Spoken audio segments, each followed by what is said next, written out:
hanya kawasan wisata saja, Lombok juga terkenal dengan ragam jenis kain tenunnya. Dari sekian banyak motifnya, ada satu yang menjadi primadona, bahkan paling dicari wisatawan saat berkunjung ke Pulau Lombok. Adalah kain tenun Subanale, salah satu motif tenun tradisional suku Sasak yang sudah tersohor hingga ke mancanegara. Tak hanya karena keindahan dan motifnya saja yang unik, kain tenun Subanale juga memiliki makna sakral yang mendalam. Konon, di balik pesona keindahannya, ternyata tersimpan sebuah cerita mistis di dalamnya. Masyarakat suku Sasak percaya ada campur tangan goib yang turut andil saat proses penenunan kain Subanale. Saya sendiri ini waktu kecil kan saya masih kecil. Orang tua saya sampai jangan kamu nenun yang gitu dulu, lebih baik yang biasa-biasa. Tapi karena saya saking kepengen bisa, akhirnya saya dimandiin kayak orang mandi kembang itu. Nah iya, sama bunga-bunga udah. Kalau belum dimandiin enggak berani kita nyoba nenun. Kalau dulu itu agak. Karena kenapa nanti? Itu ada kayak orang kesurupan. Didatangi sosok. Iya. Kalau pengalaman Ibu, sosok apa sih Bu yang biasanya mendatangi itu, bentuknya seperti apa wujudnya? Kayak orang tua. Itu bilang apa biasanya Bu? Dia menyampaikan apa? Dia enggak nyampaikan apa-apa, tapi kalau kita sudah lihat itu kita terus langsung enggak bisa bicara. Kesurupan gitu. Perihal kemistisan kain tenun Subanale ini juga dibenarkan oleh Pak Syamsul, salah seorang tokoh masyarakat Sasak. Menurut Syamsul, proses penenunan kain Subanale tidak boleh dilakukan sembarangan. Ada syarat-syarat khusus yang harus dipatuhi hingga melakukan sejumlah ritual. Para penenun wajib melantunkan doa dari awal sampai selesai menenun. Selama proses inilah diyakini akan ada sebuah kekuatan magis di luar nalar yang akan dialami oleh si penenun kain tersebut. Berzikir kepada Allah Subhanahu wa taala, ya terkadang karena manusia capek, ngantuk, tertidur. Dan di luar bawah sadarnya, bantuan malaikat mungkin entah itu ya. Kemudian dia tanpa sadar kemudian menenun. Dalam keadaan tidak sadar. Tiba-tiba setelah sadar, kainnya udah jadi ya. Syamsul juga menyebut sejak ratusan tahun lalu, hanya kaum perempuan saja yang diperbolehkan membuat kain tenun Subanale. Meski begitu, tak semua perempuan bisa menjadi penenun kain Subanale. Menenun itu biasanya tidak sedang dalam keadaan haid. Nah, sehingga kenapa cenderung orang-orang tua yang melakukan atau yang menenun Subanale itu, ya karena orang-orang tua ini kan yang sudah berumur 50 tahun ke atasnya udah menopause. Kalau perempuan gadis-gadis sekarang kan iya sebentar nenun udah datang bulan, berhenti begitu. Bagi masyarakat Sasak, kepercayaan mistis ini bukan hanya sebatas mitos belaka. Pantangan adat ini benar-benar dipatuhi sekaligus ditakuti.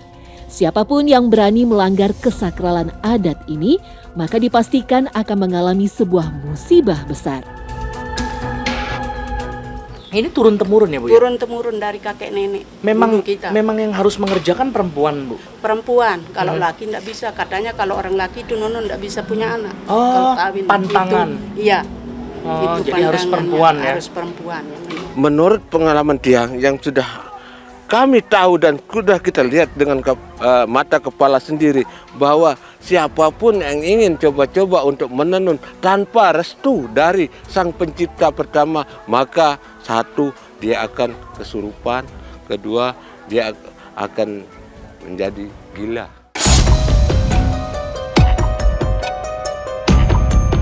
Lalu, dari mana sebenarnya asal-usul kain Subanale ini? Dan mengapa kain tenun berwarna terang ini dinamakan Subanale? Pak Syamsul menyebut, meski tak ada catatan yang pasti, namun diperkirakan motif tenun ini pertama kali dibuat sekitar abad 14 atau saat masyarakat Sasak mulai memeluk agama Islam. Sedangkan kata Subanale sendiri berasal dari lantunan suci nama Tuhan yang tak sengaja terucap ketika melihat keindahan hasil kain tenun yang dibuat. Kenapa disebut Subhanallah karena ini motif memang pertama kali yang bercorak-corak. Kemudian ini juga diciptakannya di dalam ruangan. Pada saat dibuat ini motif di dalam ruangan, yang dulu ruangannya tidak terang benderang sekarang ini, memang pakai bedek yang cahaya masuk itu tidak terlalu ini ya, sehingga tidak begitu terang. Maka menurut cerita orang tua, setelah pertama kali selesai ini motif dibuat, lalu dibawa keluar dan dilihat sangat indah sekali. Kemudian ekspresi yang pertama kali muncul itu adalah Subhanallah. Hanya saja dulu orang Lombok suku Sasak itu tidak menyebut Subhanallah itu dengan Subhanallah, tetapi Subhanallah. Sementara itu, menurut Mik Erna, ada sebuah legenda turun-temurun yang meyakini kain tenun ini adalah kain sakral milik seorang putri dari kerajaan di masa lalu. Ketika kain ini dipakai oleh sang putri, terpancar sebuah aura kecantikan luar biasa, hingga semua orang pun sampai berdecak kagum melihatnya. Kain Subhanallah itu pada dasarnya adalah suatu kain yang dipersembahkan oleh sang abdi kepada sang putri penguasa yang ada di sini. Dan ritual-ritualnya itu adalah dia ditenun waktu dibikin itu dari kapas dipintal menjadi benang, dari benang dirajut menjadi kain, dan prosesinya itu adalah dikerjakan dengan secara ritual dan mempunyai tempat tersendiri, yaitu diberugak dan dikasih tenda. Tidak boleh satupun yang ada yang tahu dan ada yang melihat, ada yang masuk di tempat tersebut. Terciptalah selembar kain. Kain itu belum dikasih nama, tapi motifnya cuma ada di sana, motif 7 bunga 7 rupa. Dengan kesenanghatian, dengan kegembiraan masyarakat yang ada di Desa Sukerari ini, maka dengan semua menyatakan dan semua meluapkan kegembiraannya itu pada hasil dari sang abdi ini sebagai penenun, dengan sambil mengucapkan Subhanallah begitu. Jika ditelisik lebih detail, keindahan kain Subhanallah ini seolah memang punya daya magis yang bisa membuat siapapun terpikat dan ingin memilikinya. Meski sekilas sama, kain Subhanallah memiliki pakem dan berbeda dengan motif tenun lainnya. Ini ciri-cirinya ini yang namanya ini daun jeruju. Daun Jeruju. jeruju. Kalau Terus ini ini remawe. kalau motif-motifnya kalau Subhanallah tidak boleh diganti ya Bu ya? Tidak boleh Tidak dari dulu. Harus ini ya. Dari dulu. Nah, dari dulu harus Iya, ini. harus Bahkan begini, warna-warnanya warna sudah. begini juga. Oke, terus ini bentuk segi enamnya ini juga ciri khas ya Bu ya? Ini namanya kurung, bare kalau istilah di sini itu bare itu kurung. Kurung. Dikurung ya. Pemilihan warna dan polanya pun merujuk pada kearifan suku Sasak sekaligus ketaatan kepada agama Islam. Nah, ciri khas dan penanda yang sebenarnya di sana pada dasarnya arus benangnya dari merah darah, terkotak motifnya itu harus segi 6. Nah, itu merah darah itu adalah suatu keberanian untuk mempersembahkan, dan segi 6 itu adalah suatu keimanan pada Allah Subhanahu wa taala dan pengabdian kita kepada masyarakat.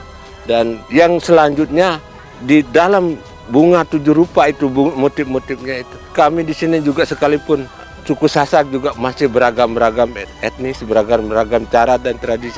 Disitulah kami kumpul bersama di satu wilayah, di satu padukuhan yang disebut Sukerari ini, dan itulah melambangkan suatu keberhasilan dan suatu pengakuan tertinggi kepada kaum perempuan-perempuan khususnya yang ada di Desa Sukerari.